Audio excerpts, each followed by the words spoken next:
thank you all for being here today.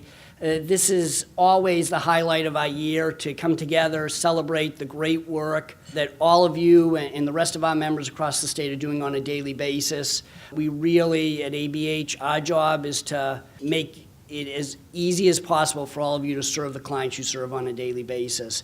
And for us to be able to honor many of you here today is really an exciting day for us. I think it's admirable that people who do the work, people who actually implement the plans that we come up with, people who actually have to figure out and on the ground deliver services, given new policies, new funding streams, new integration methodologies. It is most admirable. The awardees today are truly fit that picture. It's been a huge challenge, but my brother has taught me a lot. And I know that everybody in here, because of what you do, all the awards that were given out today, is because you definitely deserve them. You are making sacrifices every single day in your life for people like a guy that I love a lot, my brother, Nathaniel Anthony Ayers. And he's not easy to deal with, I can tell you that.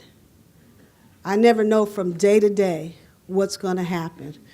And for you to spend your lifetime working to figure out things and to solve the issues, that means a lot.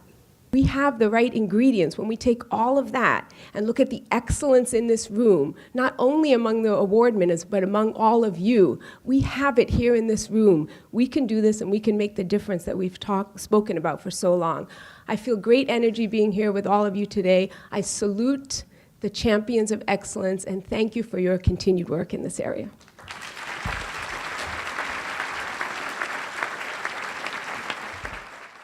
I just would like to say I'm very honored to be giving this award today. BHN has lost a very important staff member, Meg Mastriana, and some of you may have known her. She was, for over 20 years, the leader of our crisis system of care and was a significant advocate. So I am very honored to be presenting today the Excellence for Best Practice in memory of Meg Mastriana, Senior Program Manager.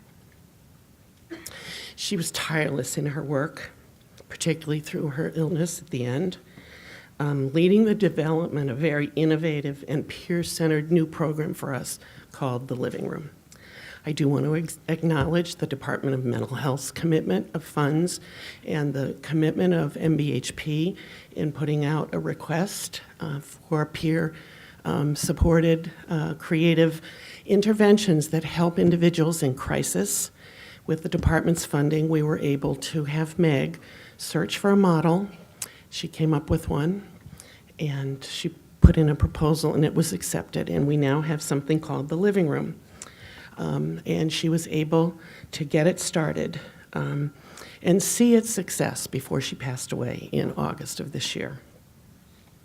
The Living Room is located in Springfield. It's a 24-hour peer-supported drop-in living room. It looks just like a living room for adults who are identifying as experiencing a crisis. Meg was with us for 20 years, and during that time, she championed the belief that recovery is possible for all who experience mental health issues or have trauma or substance abuse challenges.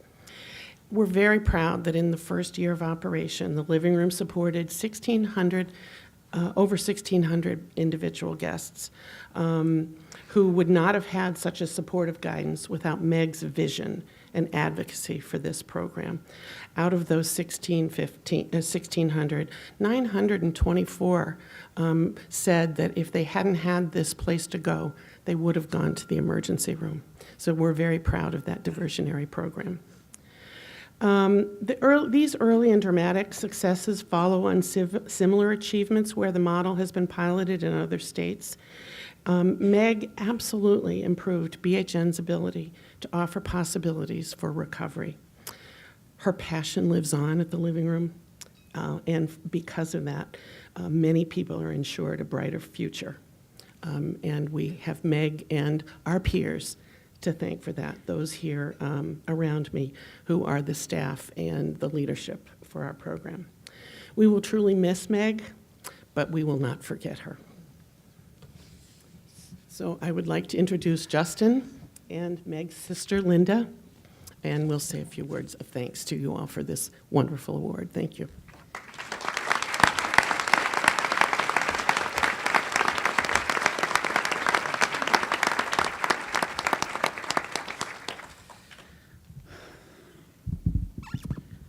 Well, this may get a little shaky. I apologize if it does.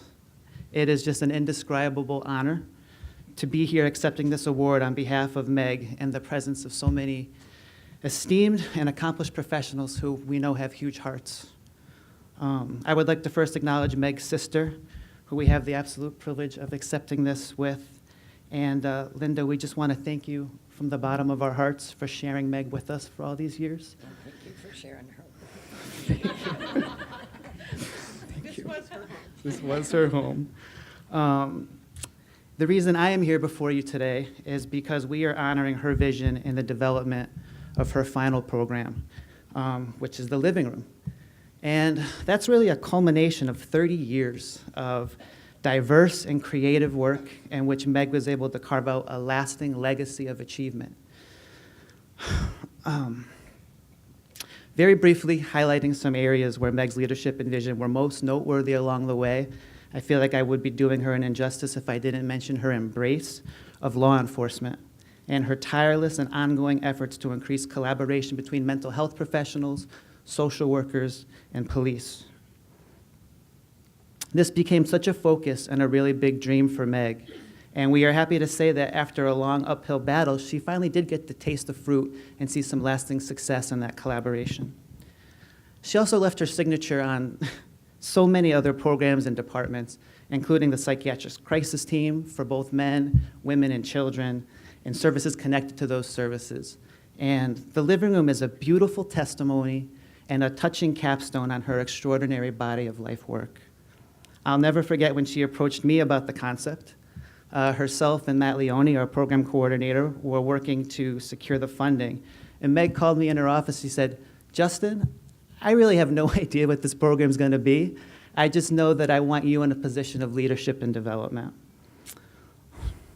And honestly, Meg was one of the first people to believe in me in what was really the infancy in my career. And as a leader and a mentor, she inspired me to push myself outside of my comfort zone and raise my expectations for success and what I consider myself capable of. And Meg had an uncanny ability to recognize the potential in those around her. So if you were someone Meg trusted with pieces, either large or small, of her professional vision, it's because she thought the absolute world of you and she believed in you completely and totally.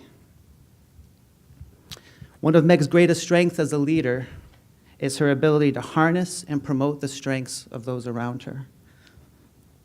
To her character, Meg was a woman of integrity, and she was the same person both in the office and out. When she wasn't physically at her work, which wasn't often, she was volunteering with Red Cross, like the time that she responded to Hurricane Katrina, or she was spending quality time with her family, who she was so devoted to. And honestly, I can't remember ever leaving her office without getting a funny story or an anecdote or an update about her family she was so devoted to. And I never did hear about you. We were one big family, you know. Meg was a woman with many responsibilities, and at times she probably felt like she had the weight of the world on her shoulders. Still, she had an open door policy. Literally, her office door was always open. And she was always so completely accessible, humble, and down to earth, never too busy for the person at the door with all her responsibilities. She was a leader in the way she relentlessly pursued social justice for both her staff and the people living in the communities her program supported. She took a formidable stance against stigma of all kinds and was a champion in her steadfast promotion of peer work. And the living room is a symbol of Meg's belief and full support for the recovery movement, a position she took long before it was popular to do so. And it must be said that Meg was able to accomplish all this while battling a major illness that plagued her and sent her to the hospital many, many times. Her strength and resilience would continuously stun and amaze those working alongside her as she would return from major surgery or a medical procedure and act as if nothing had happened at all. She would literally never complain. She would just shuffle into a big important meeting with either an oxygen tank or some new medical apparatus, and when asked how she was doing, she always had the exact same response, which was, "Just ducky." Just ducky. That was really her mantra, and she became sort of famous for the phrase. And she's certainly the only senior program manager I ever met who actually had the sound of a live quacking duck as the ringtone on her cell phone. But that was Meg. You know, Meg was avant-garde. She followed her own protocols, operated outside of the norm, and marched to a beat of a different drum. And in spite of sickness and opposition, she poured herself out completely and totally into her programs that touched the lives of countless professionals along the way. Her life at BHM was a significant portion of what made her get up every day and what made her tick. And sadly, Meg's body eventually did run out of strength. She poured herself out until there was literally nothing left. And we have a vacancy in our hearts that no one else could ever fill. But she left an absolute legacy, and it is now up to us to carry the torch and advance the vision. Because another test of a truly excellent leader is that they prepare and equip people for the transition to the time when they can no longer lead. And Meg was successful in this endeavor as well. She prepared us and equipped us for this day. It is now our honor and privilege and duty to carry Meg's work to further fruition and continue to use the great gifts and talents she saw come alive in each one of us. I know that together, we will all continue to do great things, and that Meg's spirit will carry on to be an ever-present and driving force in the important work we are all called to do. So on behalf of Meg Mastriana, thank you, and thank you.